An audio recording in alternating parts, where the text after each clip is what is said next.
ಕನ್ನಡಿಗ channel ವೈಟಿಯಿಂದ doctor S Tallur ಮಾಡುವ ವಂದನೆಗಳು. ಸ್ನೇಹಿತರೆ, ತಮ್ಮೆಲ್ಲರಿಗೂ ಸ್ವಾಗತ. ನಾನಿವತ್ತು ಪಾಕಿಸ್ತಾನದವರು ಅಂದರೆ ಪಾಕಿಸ್ತಾನದಲ್ಲಿ ಇರ್ತಕ್ಕಂಥ ಉಗ್ರಗಾಮಿಗಳು ಭಾರತ ದೇಶದ ಮೇಲೆ ಅಂದರೆ ಭಾರತೀಯರ ಮೇಲೆ ಒಂದು ಪೈಶಾಚಿಕ ಕೃತ್ಯವನ್ನು ಖಂಡಿಸಿ ಈ ಒಂದು ಸಂಚಿಕೆಯನ್ನು ಈಗ ನಾನು ಮಾಡ್ತಾ ಇದ್ದೇನೆ. ಯಾಕಂದರೆ ಅವರು ಪಾಕಿಸ್ತಾನದವರು ಯಾವಾಗಲೂ ಕೂಡ ನಂಬಿಗಸ್ತರಲ್ಲ, ಹಾಗೂ ಉಂಡ ಮನೆಯ ಜಂತಿ ಎನಿಸ್ತಾರಂತಾರಲ್ಲ, ಆ ಒಂದು ಜಾಯಮಾನದ ಒಂದು ದೇಶ ಅದು ಬಿಕಾರಿ ದೇಶ. ಯಾಕಂದರೆ ಮೊದಲು ನಾವೆಲ್ಲರೂ ಕೂಡ ಒಗ್ಗಟ್ಟಾಗಿದ್ದೀವಿ, ಒಂದೇ ದೇಶದವರಾಗಿದ್ದೀವಿ. ಆದರೆ ಮೊಹಮ್ಮದ್ ಅಲಿ ಜಿನ್ನಾನ ಒಂದು ಕಾರಸ್ಥಾನದಿಂದ ಅವರು ಬೇರೆ ರಾಷ್ಟ್ರವನ್ನು ಮಾಡಿಕೊಂಡು ತಮ್ಮಷ್ಟಕ್ಕೆ ತಾವು ಹೋಗಿ ತಮ್ಮ ಜೀವನವನ್ನು ಮಾಡಿದರೆ ಎಷ್ಟಾಗ್ತಿದ್ದಿಲ್ಲ. ಆವಾಗಿನಿಂದ ಹಿಡಿದು ಇವತ್ತಿನವರೆಗೂ ಕೂಡ ಅವರು ಭಾರತೀಯರ ಮೇಲೆ ಒಂದು ಬೆಂಕಿಯನ್ನೇ ಕಾರ್ತಿರ್ತಕ್ಕಂಥ ವಿಷಯ ತಮ್ಮೆಲ್ಲರಿಗೂ ಕೂಡ ಗೊತ್ತಿರತಕ್ಕಂಥದ್ದು. ಅದನ್ನು ನಾವೆಲ್ಲರೂ ಕೂಡ ಇಲ್ಲಿವರೆಗೂ ನಾವು ಸಹಿಸಿಕೊಂಡು ಬಂದದ್ದು ಸಾಕು.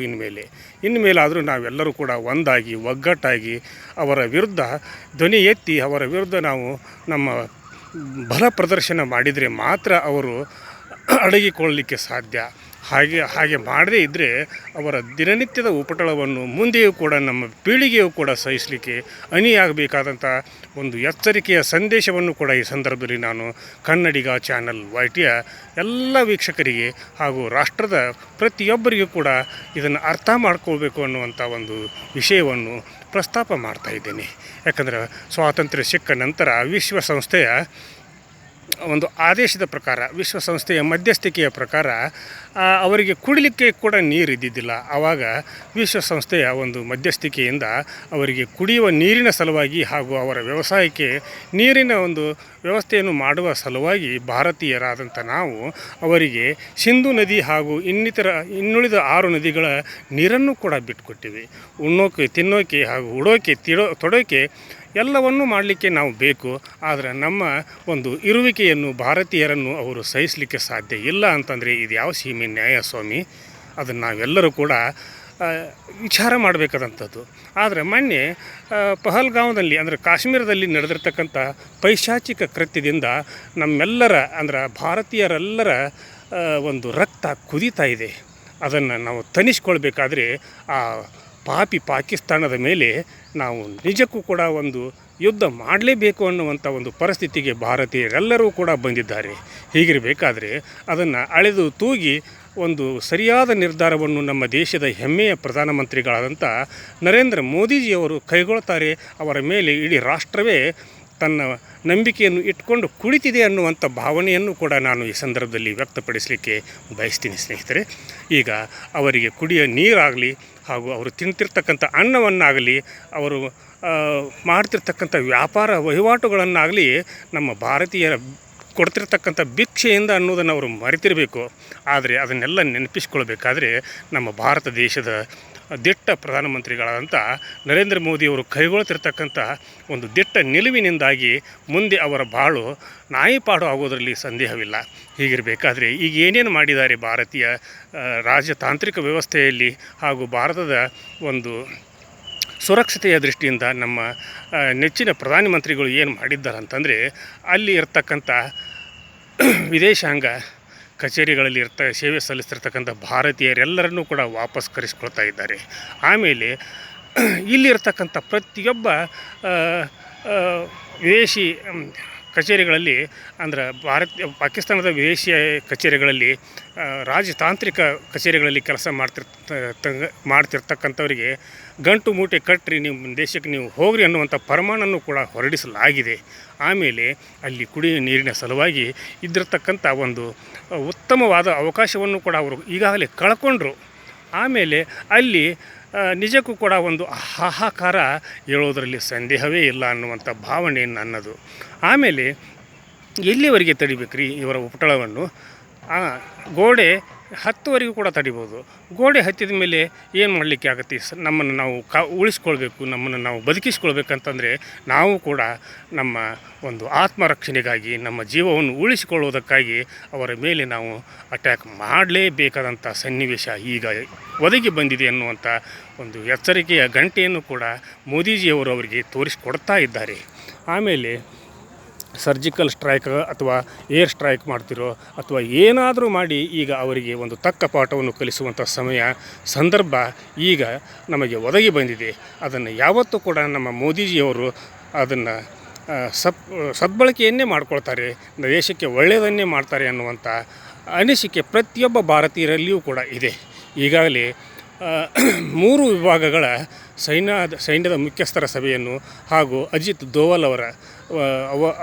ದೋವಲ್ ಅವರನ್ನು, ಆಮೇಲೆ ರಕ್ಷಣಾ ಸಚಿವರನ್ನು ಹಾಗೂ ಗೃಹ ಸಚಿವರನ್ನು ಒಳಗೊಂಡಂಥ ಉನ್ನತ ಮಟ್ಟದ ಸಭೆಯನ್ನು ಮಾಡ್ತಾ ಇದ್ದಾರೆ. ಅವರೆಲ್ಲರ ಒಂದು ಒಪ್ಪಿಗೆಯ ಮೇಲೆ, ಅವರೆಲ್ಲರ ಒಂದು ಅನಿಸಿಕೆಗಳನ್ನು ಆಧಾರವಾಗಿ ಇಟ್ಟುಕೊಂಡು ಪಾಕಿಸ್ತಾನದಲ್ಲಿ ಇರತಕ್ಕಂಥ ಭಯೋತ್ಪಾದಕ ಒಂದು ಸ್ಥಾನಗಳನ್ನು ಹುಡುಕಿ ಹೆಕ್ಕಿ ಅವರನ್ನು ಬಗ್ಗು ಬಡಿಲೇಬೇಕು ಅನ್ನುವಂಥ ಒಂದು ನಿಲುವಿಗೆ ನಮ್ಮ ಭಾರತೀಯರೆಲ್ಲರೂ ಕೂಡ ಬಂದಿದ್ದಾರೆ. ನಮ್ಮ ದೇಶದ ಉಚ್ಚ ಪ್ರಧಾನಮಂತ್ರಿಗಳು ಕೂಡ ಬಂದಿದ್ದಾರೆ. ಈಗ ಬದುಕಲಿ ಅವರು, ಯಾಕಂದರೆ ಅವ್ರು ಯಾವ ರೀತಿ ಪಾಕಿಸ್ತಾನದವ್ರು ಬದುಕ್ತಾರೆ ಅದನ್ನು ಭಾರತೀಯರಾದಂಥ ನಾವೆಲ್ಲರೂ ಕೂಡ ನೋಡೋಣ. ಆಮೇಲೆ ನಾವು ಮೊದಲು ನಮ್ಮ ಭಾರತ ದೇಶದಲ್ಲಿ ಇರತಕ್ಕಂಥ ಆಂತರಿಕ ಭಯೋತ್ಪಾದಕರನ್ನು ಹದ್ದುಬಸ್ತಿನಲ್ಲಿಡಬೇಕು.